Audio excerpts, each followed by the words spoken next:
क'क्राझार सोहोरनि पाटरघाटआव 2 कौटि रांनि लुफुंजानो गोनां ट्राइबेल रेस्ट हाउसनि खुन्थिया गायसनदों क'क्राझार जिल्ला ट्राइबेल संघआ।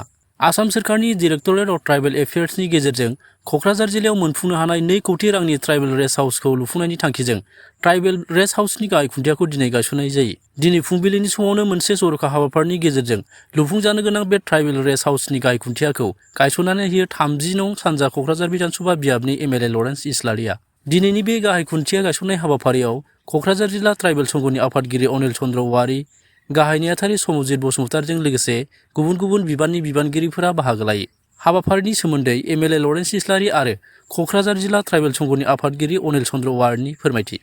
गुबुन गुबुन जिल्लायाव जेरैबायदि ट्राइबेल रेस्ट हाउस होदों थिग बेबायदिनो क'क्राझारावबो दिनै जों ट्राइबेल रेस्ट हाउस मोननो हाबाय 2 कौटि रांनि। जोङो मिजिंथियो मानोना क'क्राझारा दायो बिटिसिनि केपिटेल जाबाय आरो बिनि सिमाया दायो गहपुरसिम थांबाय। गतिके गहपुरनिफ्राय जुदि क'क्राझाराव बिटिसियाव जुदि खामानि मावनो फैयोबा उदालगुरिनिफ्राय बा बाक्सानिफ्राय अब्ला बे मानसिफ्रा थानो थाखाय हटेल नागिरनो गोनां जायो। सोरबाया हटेलाव थानो हायो सोरबाया हाया। दा बे हिसाबै ट्राइबेल जे रेस्ट हाउस बेवहायबो थानो हागोन, थानायनि सुबिदा जिहेतु थागोन। जेरै जों गुवाहाटियाव थाङोबा पल्टन बाजाराव थानाय ट्राइबेल रेस्ट हाउसावनो थानानै जोंनि ट्राइबेल मानसिफ्रा गुवाहाटिनि दिसपुरनि खामानिफोरखौ मावनानै फैयो बा बेवहाय थाङोबा गावजों गाव सिनायलायनाय फैयो बा गावनि मानसिफ्रा मदद होयो। सोरबा रोङाबा सोरबा मेडिकेलाव ट्रिटमेन्ट लानो थाङो गुवाहाटियाव, सोरबा दिसपुरनि खामानियाव, अब्ला बेयाव थानाय जायफोर दैदेनगिरिफोर बिथांमोना मदद खालामो। थिग बेबायदिनो क'क्राझारनि जिथु रेस्ट हाउस जागोन बे रेस्ट हाउसआबो गुबुन गुबुन मानसिफोरखौ सहाय होनोबो हागोन। बेखौ जोङो मिजिंथिदों।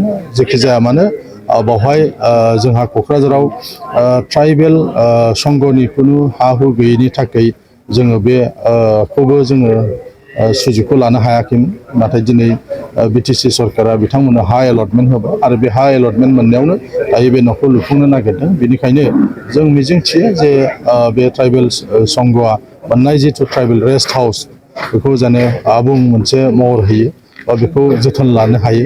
मानोना बेबायदि गोबां बाथ्राफोर ओंखारो जे न'आ मोनो खिन्थु मेनटेनेन्स खालामा।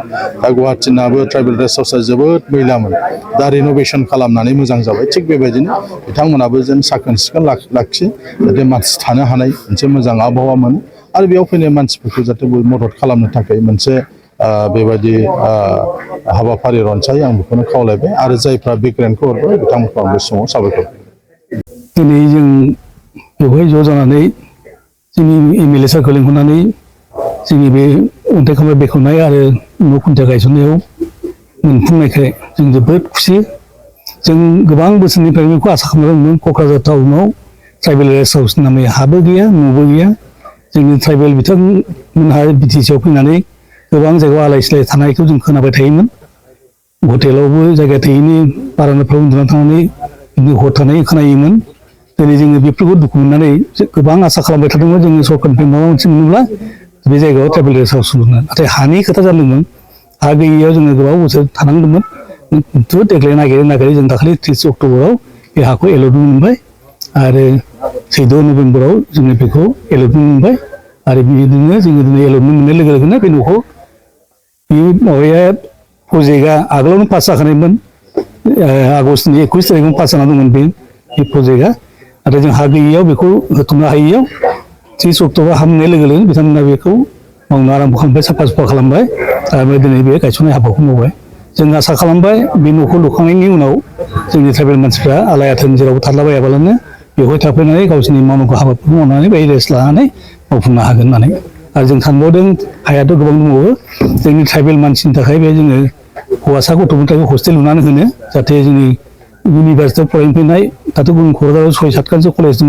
बेफोराव फरायनो फैनाय गथ'फ्रा गुवाहाटियाव थायाब्लानो बेफोराव थांनानैबाबो हस्टेलाव थांनानै फरायनो सुबिदा मोनो। बे आसाखौ जोङो लादों आरो जों मोनथिगौ सेन्ट्रेल गभर्नमेन्टनि बे फान्ड फैनाया दानि बे जों हस्टेल लुनो नागिरनायखौबो हरथारगोन होननानै जोंहा मोनसे बिसास दङ। मानो होनबा सेन्ट्रेल गभर्नमेन्टनिफ्राय मोनसे प्रजेक्ट फैनायखौ जोंनि क'क्राझारावनो बे गार्लस कलेजाव लुदों, बे बयस हायार सेकेन्डारियाव लुगासिनो दं हस्टेलखौ आरो दस्रा कलेजावबो लुगोन जुदि जायगा होनो हायोबा। गतिके जोंबो जोंनि हाखौ देखायनानै जोङो बे हस्टेलखौ बियोबा जोंहा मोननायनि आसा दंथारो। बे बिसास आरो फोथायनाय जोंहा दङ आरो जों बुथारगोन बेखौ। 2,10,00,000 खम 1,99,000 बे सेन्ट्रेल गभर्नमेन्टनि प्रजेक्ट बेयो सेन्ट्रेल गभर्नमेन्टनिफ्राय गासैबो फाइनान्स खालामजोबदों। सेन्ट्रेल गभर्नमेन्ट जोंनिफ्राय गरसेबो थाङा स्टेट गभर्नमेन्टनिफ्राय। स्टेट गभर्नमेन्टनि डब्लिउपिटि डिपार्टमेन्टआ ट्राइबेल एफेयार्स डिपार्टमेन्टआ बेखौ नायो बेल' आरो बेनिफ्राय बेखौ लुखांनायनि उनाव समस्त दायित्वआ जोंनि ट्राइबेल समूहनि आखायावनो थागोन आरो बेखौ जोङो मोजाङै सालायलांनो थाखाय जों मोनसे कमिटि दानानै मोजाङै जों बेखौ सालायलांगोन बेवहाय जोङो केयारटेकार बा रिसेपसनिस्ट सासे लागोन बेनिफ्राय सुकिदार सासे लागोन आरो बे रेस्ट हाउसखौनो जोङो बिसिनि दारैनो मोजाङै सालायलांगोन होननानै जोङो थिग खालामना दंखायो